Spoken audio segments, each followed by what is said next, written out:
Hey everyone, let's talk about the Kiesel Osiris model. First thoughts. The color looks really good, exactly what I ordered, in transparent purple with black burst edges. The weight is light, coming in at almost 7 pounds. This could be a carry-on in a plane. It's no wonder why everyone uses these when they go traveling. It's a perfect travel size guitar and has a great fabric protective case too. The pickups are active fluence Fishmans, which sound great. I've had this guitar for about 2 years now, so I feel like that gives me enough playtime on it to cultivate an opinion. Let's talk about the body. The body is made of mahogany, which is a fairly common type of wood, known for its lightweight and resonance. The guitar is thinner in some areas and wider in others. The bevel thins out on the player's side as it gets thicker on the other side, up to 50 millimeters on the front side as it thins to less than 20 on the player's side. I really like the cutaway here under the bridge. I feel like it gives access to that negative octave trem bar action. It's thin at the bottom, but feels smooth and durable. The pickups are again Fishman Fluence Actives. They're loud, punchy, and chimey when it comes to the cleans. On the back of the guitar is a natural wood gloss finish. I really like it.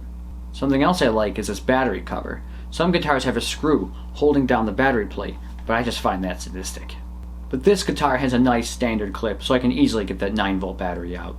The 9-volt here is also to my favor since I decided to put in a Tessie purple LED momentary kill switch. I'm not affiliated with Tessie in any way, I just thoroughly enjoy their products. The neck.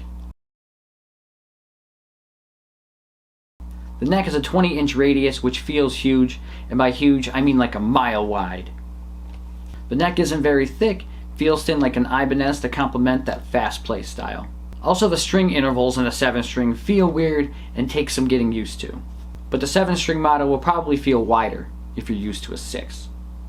It's a roasted flame maple fingerboard, which to me looks like Cinnamon Toast Crunch or perhaps a desert, but I love its chatoyance. It's a bolt-on neck, which is usually fine by me, but the body has this 90-degree angle ledge that can stop my hand when I'm trying to slide up to higher frets. There's also this weird line mark that, from which I can tell, is from regular usage. I'm not used to seeing those kinds of marks though, but set aside panic because it's from normal play, wear and tear. Love the crescent with staggered offset dot inlays in resin, although abalone would have been the bling. The back is a nice smooth natural finish with a 3-piece mahogany stripe. I don't usually favor stripes as they can pop out due to expanding or sprouting of the wood. Stripes can often create an uneven surface, which would then need to be serviced. I tend to agree with players who sand the backs of their necks, like the Adam Jones Gibson model. The coating can sometimes just be too thick in the neck, and when your hands sweat, it begins to stick. So more often than not, I'll have my neck with a natural finish, like a flame roasted maple. Just don't go running off to sand those necks. Let a pro tech do it, so you don't end up excavating into your truss rod.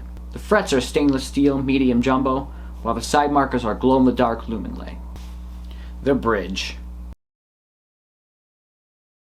So let's talk about this bridge. It's a 7-string Kiesel hip shot trem bridge for headless guitars. I'm a pretty blunt person when it comes to it, so I don't shy away to tell you when I think something is substandard. People will get moody, and that's fine. At the end of the day, just take out of it what you want. I flesh these things out so you can get an idea if or when you end up ordering one. Getting down to brass tacks though, I just like this style of bridge. I find the tuners are stiff when I try to tune them and hurt my fingers. The Strandberg style of tuners can actually be adjusted with an Allen key, so there's no need for the shredded fingers, unlike this model. And there doesn't seem to be any kind of adjustment for the trem bar action either. I realize this isn't a fully loaded Floyd Rose, but most vibratos are typically adjustable. It seems to me that there's a loss in the gap in flexibility when it comes to the headless models. Perhaps adding another spring might help to tighten the trim. But this is actually the first of 2 Kiesel guitars I ordered. I had my heart set on this purple Kiesel I saw in a Cole Rowland music video, and I said to myself, that is the guitar I want. I talked to Kiesel, and they assured me they could replicate the color and the process. But when I got it, I was really disappointed because the color was really off. It wasn't what I paid for, so I returned it.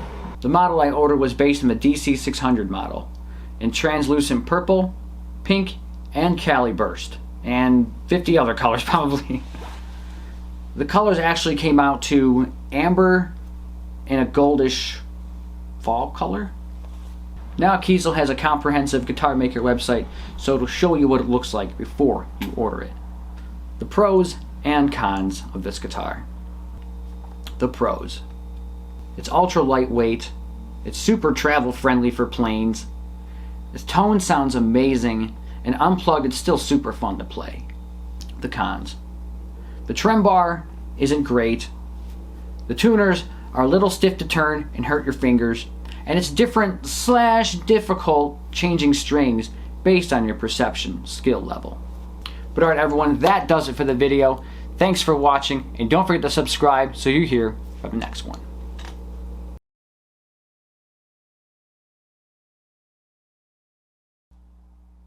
I had to have that.